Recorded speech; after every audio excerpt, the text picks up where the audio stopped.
I read 22 books in October, so this is probably gonna be a long video. I'm gonna have to do it in a couple of parts because I do have a new puppy. Here's a picture of him.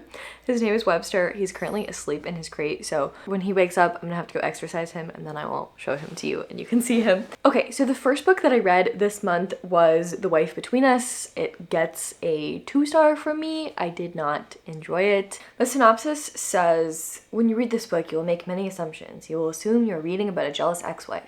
You will assume she is obsessed with her replacement, a beautiful younger woman who is about to marry the man they both love. You will assume you know the anatomy of this tangled love triangle. Assume nothing. It's really dramatic, the synopsis, and I thought that maybe it would work for me, but it didn't. I just didn't love the twists. I didn't love the story. It was confusing. I thought it was obvious what the twist was. And this is one of those books that I wish I would have DNF'd because I find myself, because it's a thriller and I know that there are going to be twists, especially with this one, I knew that like something was not as it seemed. I guessed the twist really early on and I was like, no, that's so obvious. There's no way that would be it. And then that ended up being it and it just, I don't know. So I wanted to DNF. I wasn't enjoying the act of reading the book, but I wanted to know if I was right or what the twist was. So I wanted to know what the twist was because it hyped itself up so much. Instead of just DNFing and reading the plot summary, which is what I'm going to be doing more now, and there's another book that I actually did that with this month. Wasn't for me, could be for you though. Okay, then I read How High We Go in the Dark, which is a big change because this is my new favorite short story collection that I have ever read, ever, period, end of story. This is so good. It is also exceptional as an audiobook. I kind of picked up the audiobook on a whim. I think I saw someone else reading it as an audiobook and I absolutely fell in love with it. And I now love reading short story collections on audiobook, especially when all of the stories are told with different narrators. Most of my audiobook listening is done while I'm on walks with the dog. And it's really nice to just have like a 20-minute, 30-minute story and that's the length of my walk and then that's done. I don't have to like take myself back out of the story or bring myself back into the story. So I've been really enjoying reading short story collections on audio. This book made me cry over a talking pig. It's exceptional. It's a pandemic story. It is so heartbreaking and also full of hope. The lowest rating any of the stories in here were probably a 3, but a lot of them were 4s and 5s. This book has some low ratings, and I think a lot of people came into this because it's not, I don't think it's pitched as a short story collection, but each chapter is a new storyline. They're all in the same universe, and they all tie together. Each chapter is separate, and I think this was marketed as a novel instead of as a collection of stories, and so I think some people went into it expecting one thing and got something else, and we're saying, this isn't a novel, it's a collection of short stories. Like, yeah, it really is a collection of short stories, but it's my favorite one I've ever read. I will be gifting this to someone for Christmas because it's exceptional and I need more people to read it. Okay, then I read Final Girls by Riley Sager. I think I read 2 different Riley Sagers this month.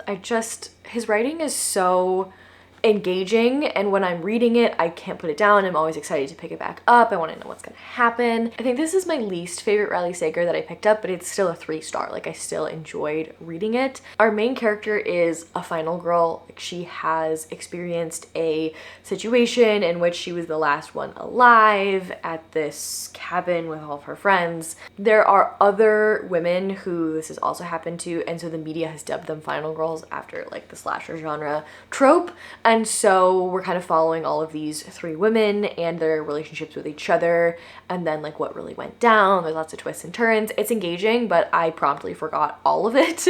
So I couldn't tell you any more plot points than that, but I did have a good time while reading it. This next one took me by surprise. It's The Hacienda by Isabel Cañas. This book has been pitched as Rebecca meets Mexican Gothic, both of which have really slow starts, and so I was kind of expecting this one to not go well because I tried to read both Rebecca and Mexican Gothic and I DNF'd them both really early, not because I wasn't enjoying the story, but just because I wasn't in a mental reading state where I could spend, 4 chapters getting into a story. I kind of needed something to like really pull me in right away. And so I was kind of expecting the same thing to happen with The Hacienda, so I didn't pick up a physical book. I read it on audiobook, and I was like, okay, well, it's available from Scribd or my library. I can't remember where I read it. Let's just give it a go.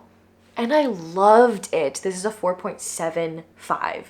It is one of my favorite haunted house stories I've read in a long time. I'm a huge gothic haunted house girly. The Haunting of Hill House is one of my favorite books ever, and I really enjoyed this. The house is like properly poltergeist haunted. It's so good. It does have nods and connections to Mexican Gothic, and Rebecca, our main character, has married for money because her family's in kind of a sticky financial situation, and kind of the only way for her to give herself stability as well as her mother stability is for her to marry rich, and so that's what she does. And her mom kind of looks down on her for that because she had a love marriage and she wants that for her daughter. Our main character is like, this is what I have to do in order to be stable and be able to do what I want. And so she goes to his hacienda, and it turns out it's haunted and there's all this creepy stuff going on. There's also this romantic subplot. There's a hot priest. It's got it all. Really enjoyable book. Okay, another book that was a miss that I wish I would have DNF'd is Portrait of a Thief. It got 2 stars. The premise is so good, and it let me down so much. The premise of this is that we have a group of people who are completing art heists in order to return stolen, looted art back to China where it rightfully belongs. And it had a lot of social commentary on the politics of art being in museums by countries who looted them and not giving them back, and like who owns the art and who has a right to that art. Loved those conversations. Did not love the execution. All of our main characters are like college student age, and it just reads very high school. It's very catty. It's very drama filled. If you like the Atlas 6, I think you'll like Portrait of a Thief. Unfortunately, I didn't like either of those. Webster just rolled over. It is great. He's so cute. I loved the ending of this, and I could understand how an author who saw that as their ending might make the choices that they did throughout the book, but I still found it pretty unrealistic that someone would hire college students to complete an art heist instead of actual professionals. If you're interested in hearing more of my thoughts, I'll link a reading vlog up here, and I read a few of the next books in that reading vlog. Okay, then we have Sign here.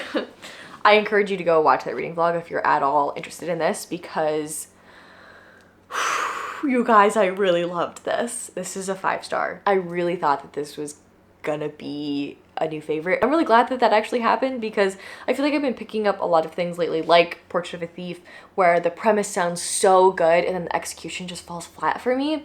But this one really delivered. Immediately, like the day it arrived, I read it in the next 2 days. I read this book so fast. It's not a small book, it's like 400 pages. We are following our main character.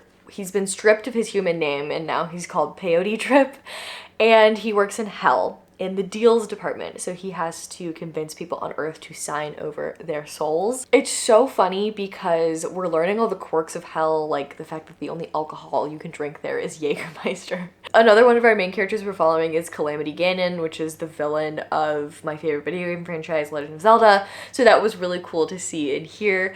I just really love this whole story, because not only are we following our characters who work in hell, we're also following this family on Earth, the Harrisons. Okay, everyone's awake. Let me introduce you to Webster, and I'll be back to talk about the rest of the books in a second. This is Webster. He is almost 8 weeks old. He is a future service dog that I'm raising for Canine Companions. So he's not my puppy, but I am raising him for the next year and a couple months. He's a sweetheart, but he likes to put everything in his mouth. If he's awake, he's got to have something in his mouth. He likes to eat hair and grass and Sully. Okay, here's Webster. You're going to be seeing a lot more of him in the future. I'm going to take him outside to the bathroom and play, and then when he's asleep again, we'll do the rest of the books.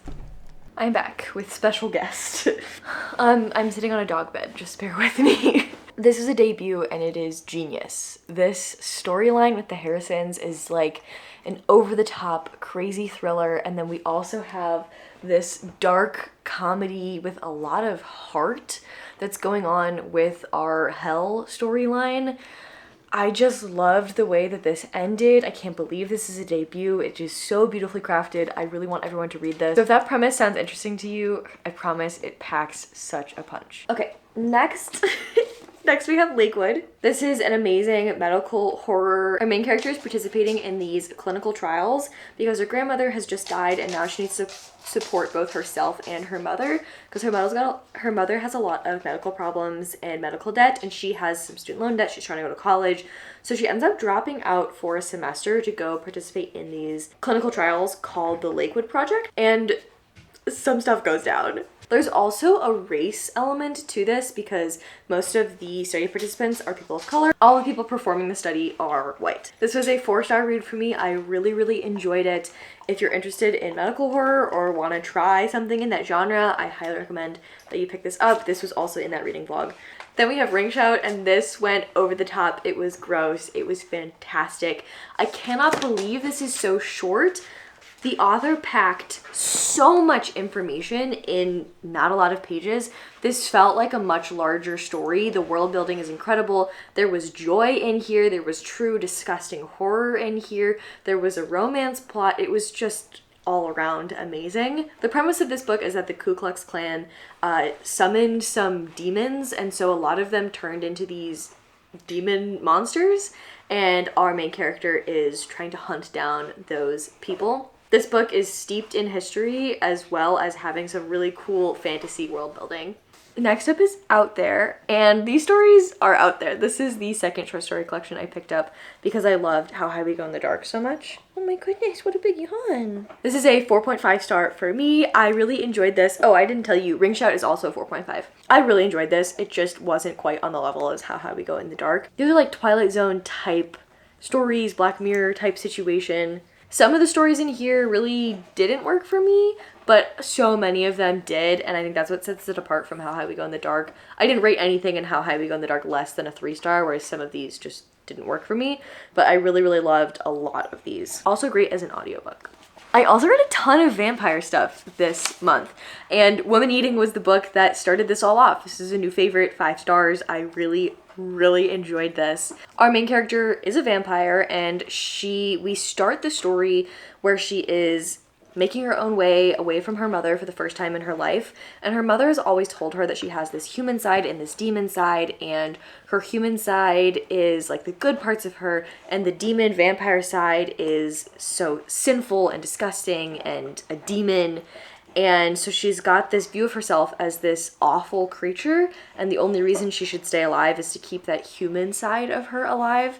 And so her mom's like got some messed up ideas, and she's like grappling with that identity. She's also biracial, and so she's grappling with that identity in a very similar way. This reminded me a lot of Frankenstein, which is one of my favorite books of all time, and the way that we are talking about a creature, we're talking about a monster, but it's really so much more about humanity and the human condition. A lot of people, this doesn't work for a lot of people because they were expecting like an outright vampire story where she goes around and kills a bunch of people and it's like a horrifying bloody thing.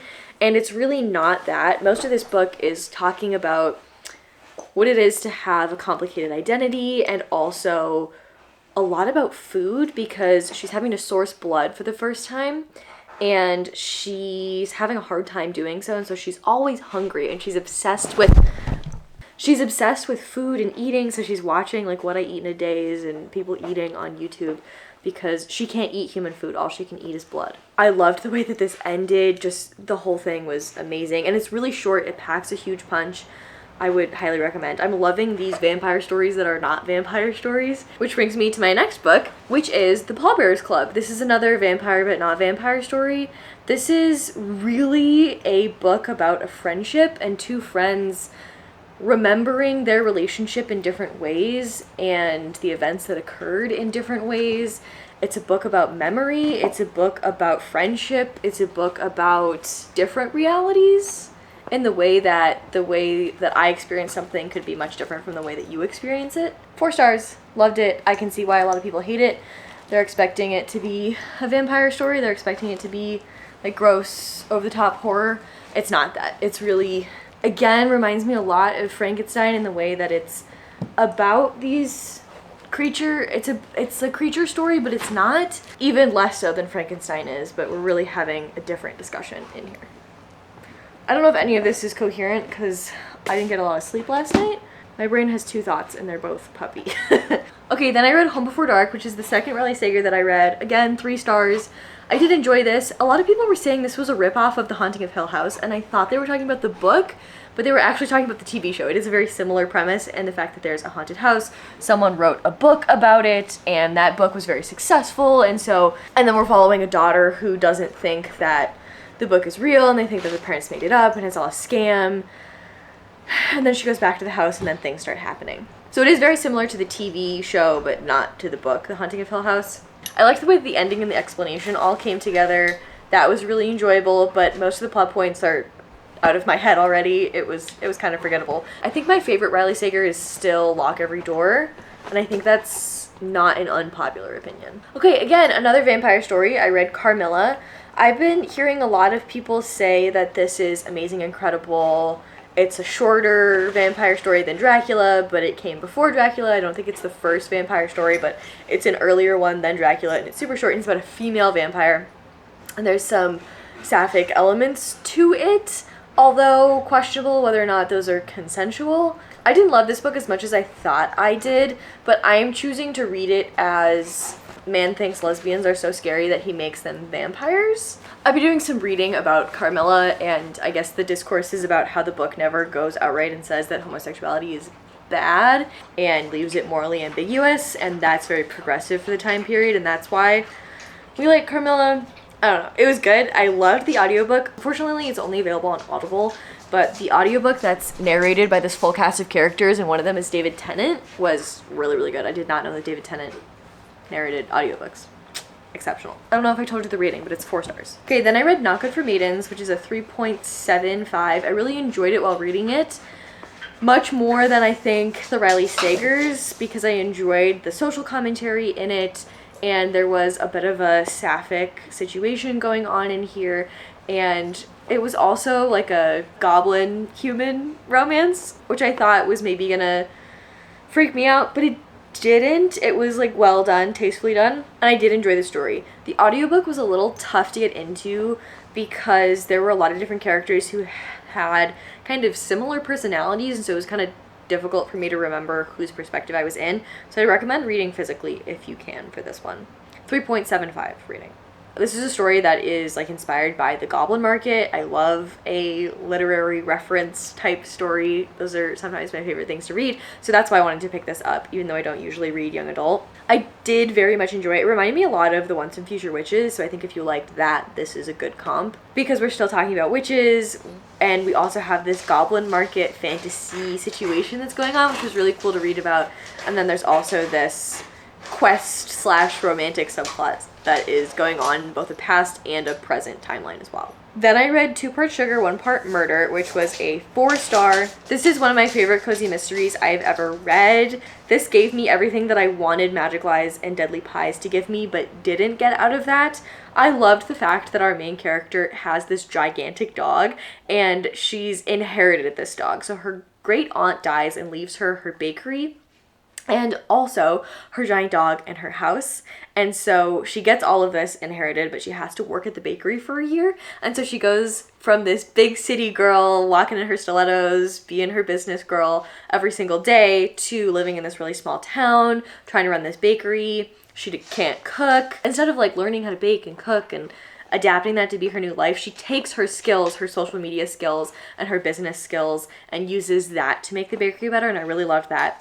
This dog storyline was excellent too, because I have Sully, this massive Great Pyrenees, and a lot of the same interactions that she was having with her giant dog were interactions that I've had with my giant dog, and that was really fun to read. Then I read Just Like Mother, which is a 3.5. I really enjoyed this while I was reading it, kind of similar to a Riley Sager, but I forgot it immediately after. I really liked the premise of this because we're in 2 different timelines. There's this cult storyline when our main character is like 6 or 8.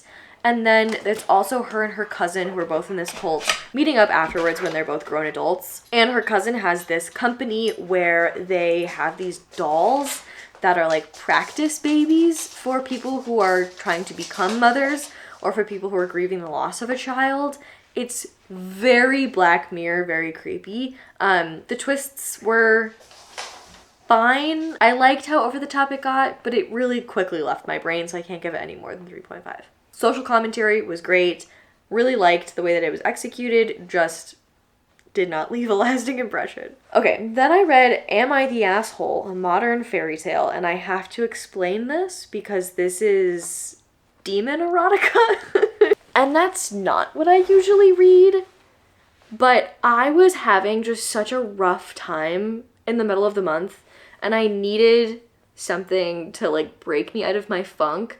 And I watched Sarah Without an H. She did a video where she read 3 like monster smut books, and that video was so funny to watch that I wanted more of that experience in my life, and so I decided to read a monster smut book, and I did, and it was hilarious. 190 pages. I read it, I think, all in one day. It was a lot for me. I don't think I will read one again because the way that the tale was used made me incredibly uncomfortable. Not for me. I'm happy if it's for you. It was a good escapism. It put a smile on my face. It was what I needed. I'm not reading it. I'm not gonna read anything like it ever again. Next, I read Tinfoil Butterfly. I had really high hopes for this. Didn't end up being any more than a 3-star. I was kind of expecting it to take a different direction than it did take. And this is one of those books that falls into the category where people are going to say it's not horror, and people are going to say all of these things about books that I tend to love. And this one just didn't work for me. This is about a woman who, she's like hitchhiking. She escapes this guy that she's hitchhiking with. And then she finds this child in a tinfoil mask. And he brings her to this like ghost town basically. And we find a lot of things there, and it's scary. And all the while we're like learning about her past and trying to figure out why she's here and why she was hitchhiking in the first place and what this kid's story is and everything that's going on. It is very interesting while you're reading. I did enjoy reading it, just didn't end up leaving a lasting impression. It was disappointing because I was expecting more out of it. Something that definitely did work for me is The Hollow Places by T. Kim Fisher. I've been wanting to read this ever since I read my first book by T. Kim Fisher. I want to read everything she's ever written. This is a new favorite. I love the cosmic horror that's in this. Our main character, she's just gotten a divorce. She moves to this town where her uncle lives, and he's got this museum of taxidermy and oddities, and she's going to help him. He's got some health problems, and so she's going to help him look after this museum. And so she's living there. She's got a friend in the coffee shop who she's known since childhood, and together they discover this hub of other worlds, and it's horrifying. This is so scary. I don't get scared by books that often, but like this one in House of Leaves really did it for me. There are things in here that can hear you thinking, and if they hear you thinking about them, they will find you and kill you, and it's horrifying. I read this in my weekend ween vlog, so I'll link that up there if you want to hear more in-depth thoughts, but highly recommend. All right, the last vampire story I read was A Dowry of Blood. I was a vampire for Halloween, so I wanted to read all sorts of vampire stories. After I read Women Eating, I was obsessed with vampires this month. This is another vampire story that's not really about them being vampires. It's much more about an abusive relationship because our main character is writing letters to her husband, who is not named but is Dracula, and oh, you got the hiccups. He brought other people into their marriage like without her consent and was manipulative and kind of like coerced her into agreeing to having these other people in their marriage. It's about her relationship with the other people in their marriage. It's about all of their relationship with their husband, and it's a really accurate and heartbreaking story about an abusive relationship. Okay, then I read Just Like Home because I was wanting more haunted house stories after reading The Hacienda, and Just Like Home was, Dowry of Blood was a 4-star. Just Like Home is also 4 stars. The ending was absolutely over the top and crazy, and I kind of wished that more of that had been sprinkled throughout the book. And that's why this is not as highly rated as The Hacienda is, because that one had these elements all the way through. With Just Like Home, I was kind of wishing we got more of that sooner, but I did really love it. This is about a woman, her mother is dying, so she goes back to her home to take care of her mother and to fix up the house to sell it or get rid of it or do whatever she wants with it. She's not been back to the house in a long time because her mother kind of shut the door on her because something happened in her childhood, and I'm not going to tell you what that was, but her father is infamous, and so there's some horrifying things that happened in the house that we're learning about, and we're learning about our main character's knowledge and possible involvement in those things. And we're also following this very horrific situation where her mother is actively dying in front of her. There's a lot of odd relationship dynamics in here because her mother has also rented out their shed in the back. She's turned it into a cottage so that people can come make art about living in the house, because it is infamous, and it's just a really creepy situation, and I did enjoy it. And finally, the 22nd book is And Then I Woke Up. This is a zombie story, but not a zombie story. There's a plague that happens in which causes you to question your reality, and some people thought that there were awful monster zombies who were set out to kill them, and so they fought for their lives and they killed some of these people. They're in this survival situation, and then eventually they wake up and realize that that's not what happened, and that the actual plague was that their reality was distorted, so they actually killed real people and not zombies. And it's, sorry, the dog is squeaking. This book had so much social commentary in it. It's my favorite type of horror. It's a 5-star. It was the best book to end my October on. I read this on Halloween.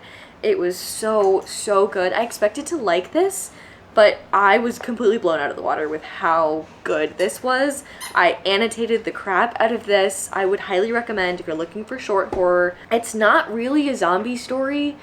Even though it is a zombie story, it's much more about what makes us question our reality and how you can be so committed to a narrative and what happens when your reality shifts and changes. I just really loved this. And that is everything that I read in October. Thank you for sticking with me through this very chaotic wrap-up while I have 2 dogs running around my house. The content is going to be a little chaotic like this for the next couple of months until Webster gets a little bit bigger and can handle not being watched every second of every day. But I will see you back on Sunday. I post every Sunday at 12 p.m. Eastern, and I'm sure the next video will have this little guy in it as well. So there'll be lots more puppy content for sure. Thank you so much for watching. Please let me know in the comments how your October reading went, what you've been reading lately, especially if you have any recommendations for stuff that I might want to pick up. I think I'm going to be in a fantasy mood in November. I'm really feeling fantasy for November, so if you have fantasy recs, I've really not read a lot of fantasy recently, so maybe we'll do a video where I read popular fantasy. Stay tuned. If you liked this video, please give it a like. It really helps me out, and if you'd like to stick around, I would love for you to subscribe. Alright, I will see you on Sunday. Bye!